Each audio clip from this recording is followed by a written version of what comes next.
Hello friends, welcome to Takshila English School. Chapter 6 Life Processes of Class 10th. Now last we are done with transportation in animal. Now in this video I am going to describe about the transportation in plants. Okay, so as you know that in plants also the transportation of water, mineral, food is necessary because for growth and development of the plants and for the photosynthesis process. So as you know that in photosynthesis process the water and carbon dioxide is required as a raw material. So where this carbon dioxide and water is comes from? So you know that carbon dioxide is comes from the stomata through the exchange of gases. Okay, now the water is coming from the soil which is absorbed by the roots. So how this water is transported to every part of the plants, like up to the stem, up to the leaves. Okay, so this raw material is mainly help in the building block of the plant bodies. Okay, now for the plant, soil is the nearest and richest source of the raw material like nitrogen, phosphorus and other minerals. So as you know, with water, the minerals, also you can say the ions are also transported with the water with the water through the channels. So how this absorption of water is occurs and how this absorption of ions and minerals is occur. So the water and ions and minerals are already present in the soil which is absorbed by the root. Okay, so if the plant height is short, means अगर छोटा plant है, छोटा plant means soil और root से leaf का जो distance होता है लीफ तक का वो बहुत ही शॉर्ट है, तो सिर्फ डिफ्यूजन प्रोसेस से जो ट्रांसपोर्टेशन है वाटर और मिनरल का वो इजीली डिफ्यूजन प्रोसेस से हो जाता है. बट अगर distance between the soil root and leaves is more, means अगर लॉन्ग पार्ट है, लॉन्ग प्लांट्स है, बहुत ही ज़्यादा हाइट है, तो diffusion process is not sufficient for that plant and उसके लिए फिर एनर्जी की ज़रूरत पड़ती है और उसके लिए एक पर्टिकुलर चैनल, ट्रांसपोर्टेशन चैनल चाहिए जिससे कि जो वाटर और मिनरल है वो up to the every leaves तक वो ट्रांसपोर्ट हो सके और फोटोसिंथेसिस प्रोसेस है वो पॉसिबल हो. ओके, नाउ जो प्लांट्स होते हैं उसके सारे जो प्लांट्स होते हैं उसमें बॉडी डिज़ाइन अलग अलग होते हैं, सारे जो प्लांट्स होते हैं उसमें, और सबकी जो रिक्वायरमेंट होती है, एनर्जी रिक्वायरमेंट और फूड रिक्वायरमेंट वो अलग अलग होती है. जैसे अगर फूड बन गया लीव्स में, ठीक है, तो वो फूड है वो कहाँ कहाँ जाएगा? फोटोसिंथेसिस के बाद जो भी फूड बनता है हमारा फोटोसिंथेटिक प्रोडक्ट, तो वो एक ग्रोइंग पार्ट में जाता है. जो प्लांट्स मतलब जहाँ पे ग्रो कर रहे हैं, एपिकल रीजन होता है उसका, वहाँ पे उसकी ज़रूरत ज़्यादा पड़ती है for the growth and development. Other than this जो फूड है उसकी ज़रूरत और दूसरी एक स्टोरेज, जहाँ पे कुछ जो फूड बचा है वो स्टोर हो जाता है. ठीक है, तो अब देखो वन बाय वन हम पढ़ेंगे कि कैसे वाटर और ये जो फूड है वो ट्रांसपोर्ट होता है. तो सबसे पहले already we are done with ki in 9th standard also that transport of water and mineral is done by the specialized cells or conducting tissue, you can say vascular tissue, that is called as a xylem. Okay, and transport of food that is done by the phloem.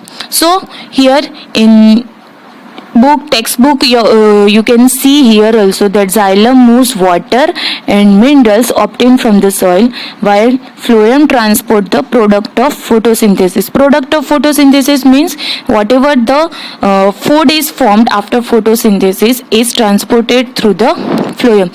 This is the main, you have to remember this. Now let's see transport of water first. अब देखो transport of water कैसे possible होता है. एक तो जो water का transportation होता है वो थ्रू जाइलम होता है, हमें पता है। अब यहाँ पे दो थियरी काम करती है। एक आपको यहाँ पे दो चीज़ें याद रखनी है कि transport of water is done by two theories. एक तो होता है रूट प्रेशर और दूसरा होता है ट्रांसपीरेशनल पुल। अब देखो, you know that xylem is made up of four type of cell, okay, tracheids, vessels and xylem parenchyma and xylem fibers. Okay, so this tracheids and vessels are the main conducting tissue in xylem which help in transport of water to every part of the plant like root, stem and leaves. तो ये सारे जो tracheids and vessels होते हैं वो connected होते हैं। जो वेसल्स होते हैं वो लॉन्ग ट्यूब लाइक स्ट्रक्चर्स होते हैं और बहुत सारे सेल्स होते हैं उसके, जबकि ट्रैकेट्स है वो छोटे सेल्स होते हैं, एक ही टाइप का उसके चैनल्स होता है। नाउ ये जो ट्रैकेड और वेसल्स की कंटिन्यूअस सिस्टम है वो वाटर को ट्रांसपोर्ट करती है प्लांट तक। अब यहाँ पे देखो, मैंने आपको दो चीजें बताई कि एक रूट प्रेशर थियरी होती है और दूसरा होता है ट्रांसपीरेशनल पुल। अब रूट प्रेशर में क्या होता है कि यू नो दैट कि जो रूट्स होते हैं वो जो सॉइल होते हैं उसके कांटेक्ट में होते हैं, ठीक है। तो ये रूट क्या करते हैं, एक तो वाटर को एब्जॉर्ब करते हैं और दूसरा किसको एब्जॉर्ब करते हैं, आयंस और मिनरल्स को, ठीक है। अब यहाँ पे क्या होगा, जो आयंस है वो इजीली एब्जॉर्ब हो जाते हैं रूट्स में, ठीक है। तो यहाँ पे जब एब्जॉर्ब हो गया तब वहाँ पे कॉन्सेंट्रेशन डिफरेंस क्रिएट होगा। यहाँ पे लिखा भी है, you can see that this create the difference in the concentration of ions. तो जैसे ही सॉइल में से सारे आयंस है वो रूट में एब्जॉर्ब हो गए तो सॉइल के अंदर जो आयंस का कॉन्सेंट्रेशन है वो कम हो जाता है और रूट में उसका कॉन्सेंट्रेशन ऑफ आयंस है वो बढ़ जाता है। अब ये कॉन्सेंट्रेशन डिफरेंस को एलिमिनेट करने के लिए जो वाटर है सॉइल में जो प्रेजेंट है वाटर, उसका भी एब्जॉर्प्शन होता है।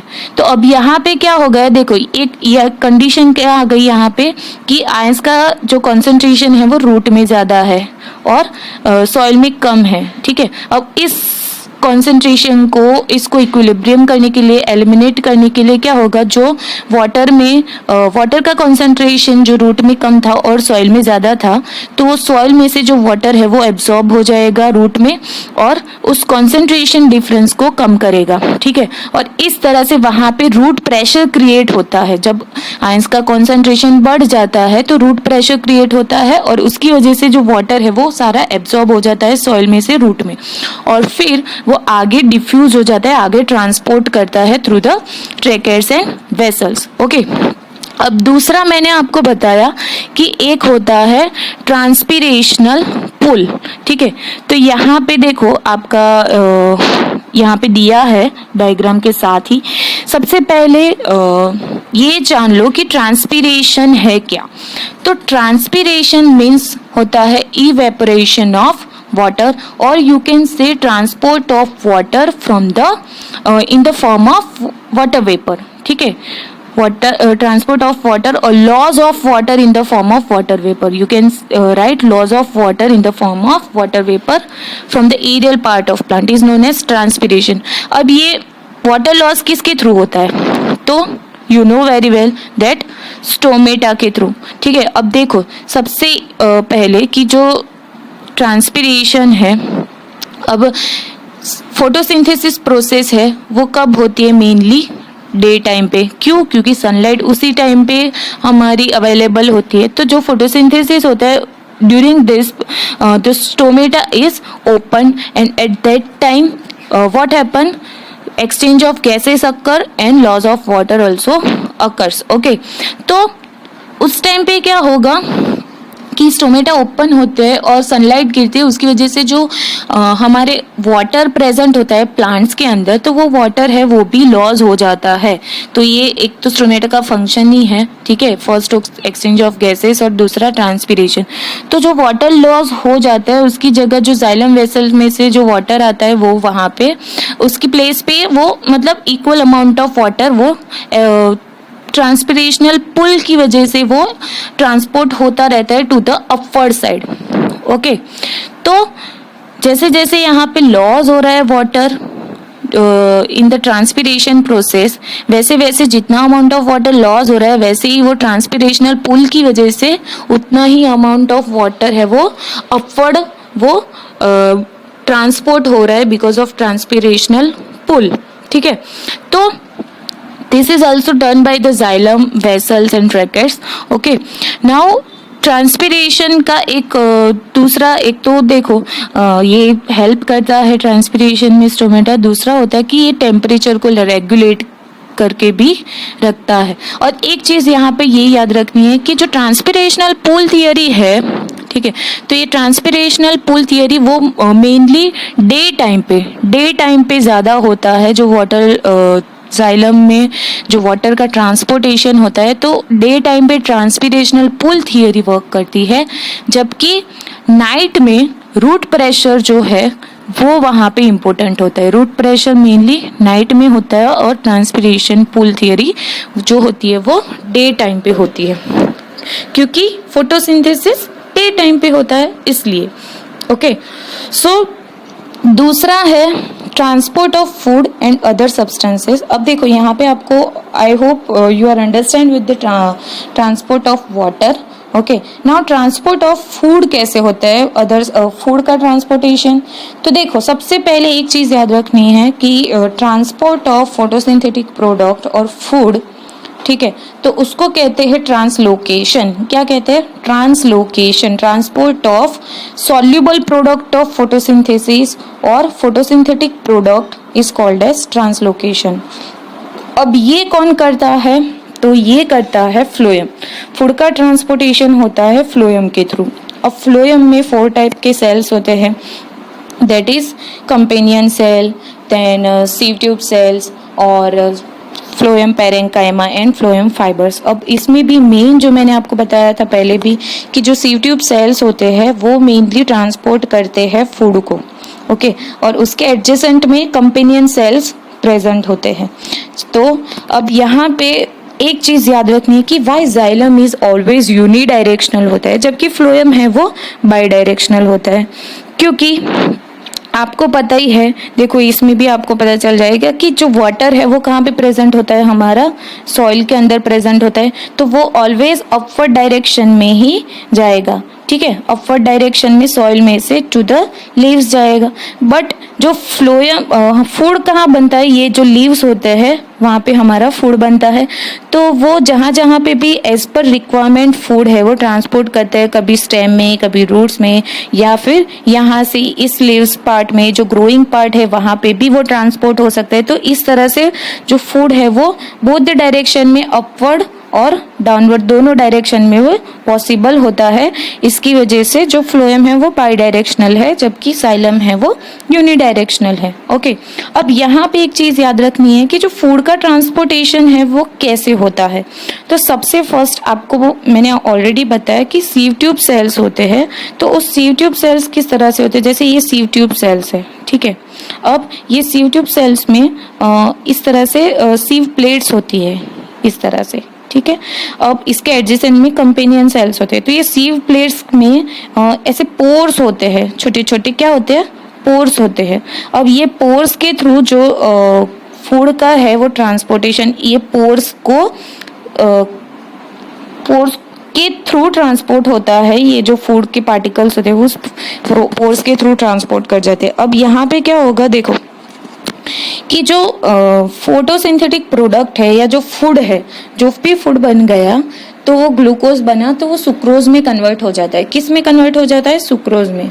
अब ये जो फूड है वो ट्रांसपोर्ट होगा, सुक्रोज जो ट्रांसपोर्ट करता है through this companion tube, sorry sieve tubes, और दिस सीव पोर्स के थ्रू वो ट्रांसपोर्ट करेगा. ठीक है, तो होगा क्या एक्चुअली, तो उसके बाजू में देखो यहाँ पे जैसे जाइलम सेल्स है, ठीक है, और ये हमारा फ्लोएम. जाइलम में क्या ट्रांसपोर्ट हो रहा है, वाटर का ट्रांसपोर्टेशन हो रहा है. तो जब यहाँ पे फूड का ट्रांसपोर्ट हो रहा होगा तो यहाँ पे क्या होगा, ऑस्मोटिक प्रेशर उसका बढ़ जाएगा. यहाँ पे क्या होगा, ऑस्मोटिक प्रेशर बढ़ जाएगा, और उसकी वजह से ये जो वाटर है, जाइलम में जो वाटर प्रेजेंट है वो यहाँ फ्लोएम में ट्रांसपोर्ट कर जाएगा. समझ में आया? यहाँ पे ऑस्मोटिक प्रेशर बढ़ने की वजह से the water is transported to the phloem, some amount of water is transported to the phloem. अब होगा क्या, यहाँ पे ऑस्मोटिक प्रेशर ज़्यादा है और यहाँ पे जैसे अपवर्ड, उसके अपवर्ड डायरेक्शन में कम है और यहाँ पे उसके लो डायरेक्शन में मान लो कम है। तो हमेशा इतना याद रखना है कि जो फूड का ट्रांसपोर्टेशन है वो हायर प्रेशर से लोअर प्रेशर के रीजन में ट्रांसपोर्ट होता है। ठीक है, कहाँ पे ट्रांसपोर्ट करेगा, हायर प्रेशर से लोअर प्रेशर के रीजन में। और यहाँ पे एक चीज़ याद रखनी है कि ये जो ट्रांसपोर्टेशन हो रहा है उसमें एटीपी की ज़रूरत पड़ती है, एनर्जी यूज्ड होती है। ठीक है, तो जैसे अगर फूड की रिक्वायरमेंट जहाँ जहाँ पे भी है, जैसे ग्रोइंग पार्ट ऑफ प्लांट है वहाँ पे फूड की रिक्वायरमेंट है तो वहाँ पे फूड का ट्रांसपोर्टेशन होगा, ये सुक्रोज वहाँ पे जाएगी। अगर मान लो सुक्रोज ज़्यादा है, ज़्यादा बन गया है, ग्रोइंग पार्ट में भी चला गया, फिर भी हमारे पास बचा है, तो वो ट्रांसपोर्ट कर जाएगा जहाँ पे भी स्टोर करना है। जैसे मान लो कुछ रूट में स्टोर हो रहा है, कहीं स्टेम में स्टोर हो रहा है, लीव्स में कुछ स्टोर हो रहा है, तो जहाँ पे भी स्टोरेज उसका है वहाँ पे वो फूड है, वो हमारा सुक्रोज है, वो ट्रांसपोर्ट होगा। ठीक है, अब इसके बाद ये जो है वो चीज़ें आपको मेन याद रखनी है और यहाँ पे तो आपको एग्जाम्पल के साथ भी दिया है। You can see here what ever I told you is given in your text book. For example in spring sugar stored in the root stem tissue would be transported to the birds which need energy to grow। मतलब spring season में जो sugar है वो root और stem tissue में store हो जाती है और फिर आगे वो ट्रांसपोर्ट हो जाती है, बर्ड्स ग्रो होते हैं, बर्ड्स आपको पता ही होगा और उसके लिए एनर्जी चाहिए। ठीक है, आई ऑलरेडी टोल्ड यू कि ये जो फ्लोएम का ट्रांसपोर्टेशन होता है उस it is only possible by using energy in the form of ATP। okay, I hope you understand this। तो एक बार फिर से रिपीट कर रही हूँ, जाइलम जो ट्रांसपोर्ट करता है वाटर और मिनरल्स को। और एक चीज़ याद रखनी है कि मिनरल्स का कोई अलग से ट्रांसपोर्टेशन नहीं होता, वो वाटर के साथ ही ट्रांसपोर्ट करता है थ्रू दिस जाइलम चैनल्स। तो वाटर का ट्रांसपोर्टेशन जाइलम में वेसल्स और ट्रैकेट्स करते हैं। उसमें दो थियरी है, रूट प्रेशर और एक है ट्रांसपिरेशनल पूल। रूट प्रेशर में जब आयंस का कॉन्सेंट्रेशन, आयन एब्जॉर्ब करते हैं तो उसका कॉन्सेंट्रेशन जब रूट में बढ़ जाता है तो उस कॉन्सेंट्रेशन को एलिमिनेट करने के लिए वाटर का भी एब्जॉर्प्शन होता है और रूट प्रेशर क्रिएट होता है और फिर ये वाटर है वो अपवर्ड ट्रांसपोर्ट करता है। तो ये रूट प्रेशर हो गया और दूसरा होता है ट्रांसपिरेशनल पुल। तो ट्रांसपिरेशनल पुल में जैसे जैसे वाटर लॉस होता है ड्यूरिंग द फोटोसिंथेसिस, उसको ट्रांसपिरेशन कहते हैं। उसकी वजह से ट्रांसपिरेशनल पुल और सक्शन प्रेशर क्रिएट होता है जिसकी वजह से जो वाटर है वो अपवर्ड मूव करता है। ठीक है, और उस सक्शन प्रेशर की वजह से वाटर है वो अपवर्ड मूव करता है और इस तरह से ट्रांसपिरेशनल पुल की वजह से वाटर का ट्रांसपोर्टेशन होता है। दूसरा आपको बता दिया फूड का। ओके, और I hope you understand this and thank you।